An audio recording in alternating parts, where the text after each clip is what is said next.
और ब्रेक के बाद बुलेटिन में आगे बढ़ते हुए बिहार की खबरों का रुख करेंगे। वीआईपी के 3 विधायक बीजेपी में शामिल होने के बाद अब बिहार विधानसभा में बीजेपी सबसे बड़ी पार्टी बन गई है।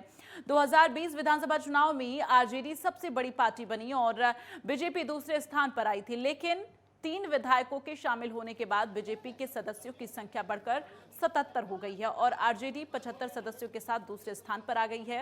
इस तरह बीजेपी को पहली बार विधानसभा में सबसे बड़ी पार्टी होने का तमगा लगा है। पार्टी कार्यालय में आयोजित संवाददाता सम्मेलन में ये ऐलान करते हुए बीजेपी के प्रदेश अध्यक्ष ने कहा कि अब बीजेपी विधानसभा में सबसे बड़ी पार्टी हो गई है।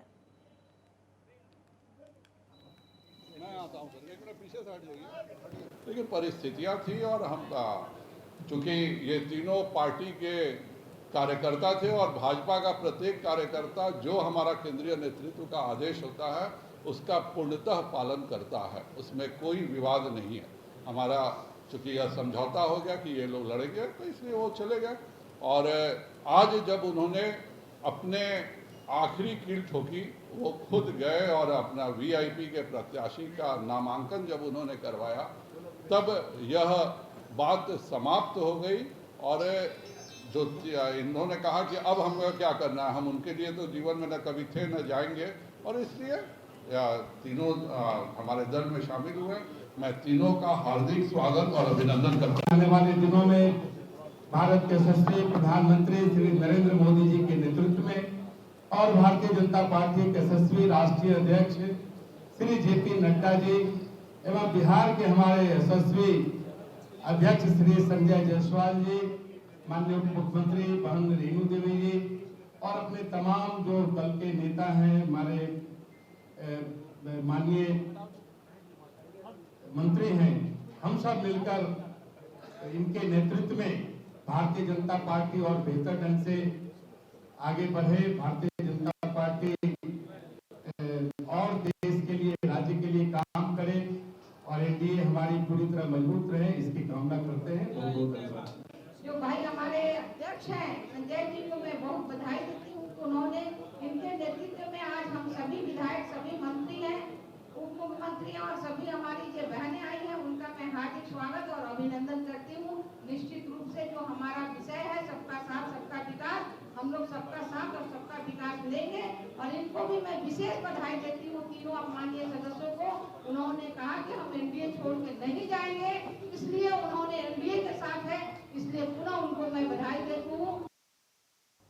अपने विधायकों के पाला बदलने के बाद वीआईपी नेता और मंत्री मुकेश सहनी ने पहली बार चुप्पी तोड़ी है। मुकेश सहनी ने कहा कि उनके संघर्ष से कुछ लोग डर गए हैं। बीजेपी का नाम लिए बगैर सहनी ने कहा कि मैं जिस तरह संघर्ष कर रहा था उसे देखकर कुछ लोगों को मेरा कद बड़ा होने से खतरा महसूस हो रहा था। मेरे खिलाफ साजिश रच रही थी और उसका अंदाजा पहले से था। उन्होंने कहा कि मैं जानता था कि निषाद समाज के लिए जो लड़ाई लड़ रहा हूं उसका अंजाम क्या होने वाला है। और मुकेश सहनी ने कहा कि बीजेपी मुझे अपमानित करने का काम कर रही है। कौन देखे कि ये व्यक्ति संघर्ष के दम पर जब हमें 11 सीट देने पर मजबूर कर सकता है तो ये लड़का आने वाले समय में बहुत मेहनत करेगा और शायद 11 सीट पे इनकी समझौता नहीं होगा, शायद 100 पे समझौता हो। तो उन्होंने ये देखा कि इसको कैसे रोका जाए, तो उन्होंने रोकने का काम किया है। और हम तो कुछ भी हाथ में नहीं था, जीरो में था। संघर्ष करना मैंने सीखा और संघर्ष के बदौलत मैं यहाँ पे आया हूँ। क्या मैं अपने समाज के लिए आरक्षण मांग रहा हूँ, मैं गुनाह कर रहा हूँ? क्या मैं अति पिछड़ा समाज को हक अधिकार दिलाना चाहता हूं? जितने उनकी संख्या है उतने मैं उनको आरक्षण दिलाना चाहता हूं। मैं क्या गुनाह कर रहा हूं? बिहार सरकार के पीएचडी मंत्री रामप्रीत पासवान ने आपको बता दें कि मुकेश सहनी के मंत्री पद से इस्तीफा देने की बात पर कहा है कि इस्तीफा लेना ना लेना मुख्यमंत्री के क्षेत्राधिकार में आता है। इसके साथ ही उन्होंने मुकेश सहनी पर भी जमकर हमला बोला। रामप्रीत पासवान ने कहा कि मुकेश सहनी राजनीति में अपरिपक्व हैं। उन्होंने कहा कि कहां पर क्या बोलना चाहिए इसकी जानकारी उन्हें नहीं है। और आगे उन्होंने ये भी कहा कि उनके 3 विधायक जो बीजेपी में शामिल हुए हैं वो मुकेश सहनी और पार्टी से परेशान थे और इसी के चलते वो अपनी इच्छा से बीजेपी में शामिल हुए हैं। देखिए, इस्तीफा लेना न लेना ये माननीय मुख्यमंत्री के क्षेत्र के अधीन आता है, ये बात तय है। मुकेश सहनी अपना समझेंगे। अब ये विधान परिषद के सदस्य हैं और हमारे माननीय मुख्यमंत्री जी के ऊपर निर्भर करता है ये कहना उसका सही है। कहाँ क्या बोलना चाहिए, ये उत्तर प्रदेश में चुनाव लड़े, सब दल को लड़ने का अधिकार है। क्या बोल रहे थे उनको अपनों पता नहीं है। ऐसा बात बोल रहे थे, हम लोग तो अपने कान से सुना है, जो बोलने लायक नहीं है। तो सवाल है, जिसको जो समझ है, पार्टी चलाते हैं तो उसी हिसाब से चलना चाहिए।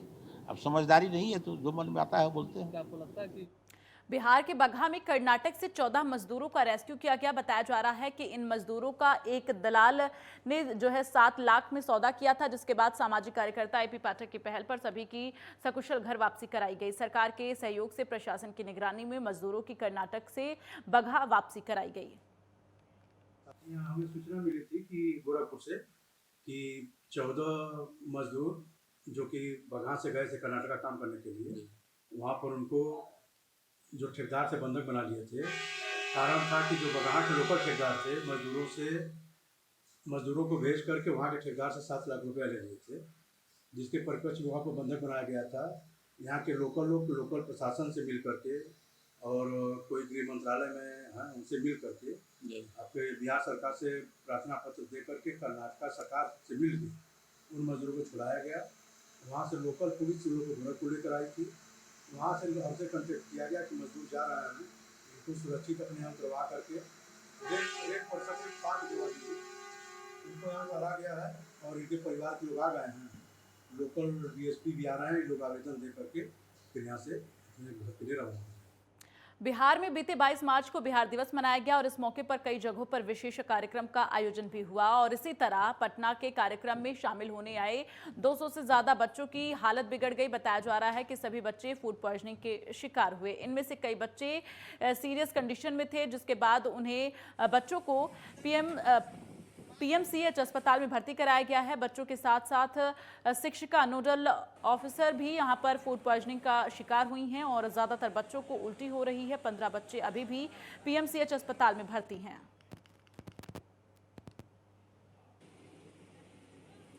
जिला मुख्यालय बिहार शरीफ के मगड़ा गांव में विश्व प्रसिद्ध सिद्धपीठ माता शीतला मंदिर है।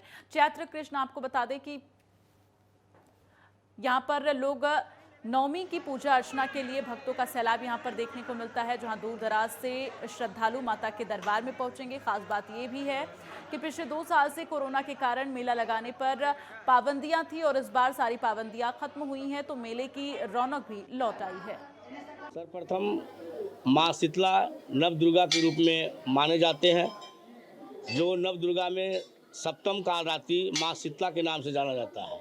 यह शीतला कालरात्रि के नाम से जो जाना जाता है वो रोग के मालकिनी है। यहाँ सभी प्रकार की मनोकामनाओं की पूर्ति करने के लिए लोग यहाँ आते हैं। सर्वप्रथम यहाँ जो रोग जितनी प्रकार के रोग उत्पन्न होते हैं वे माँ शीतला की कृपा से ही रोग उत्पन्न होते हैं और इनकी कृपा से ही रोग समाप्त हो जाते हैं। हम लोग का आते हैं शीतला माता का पूजा करने, बहुत ये जागृत हैं और बहुत ही हम लोग को कष्ट दूर करते हैं शीतला मैया, इसलिए हम लोग आते हैं पूजा करने और स्नान भी करते हैं। और चलिए इसी के साथ इस बुलेटिन में फिलहाल के लिए बस इतना ही। आप देखते रहिए नेटवर्क 10। जय हिंद।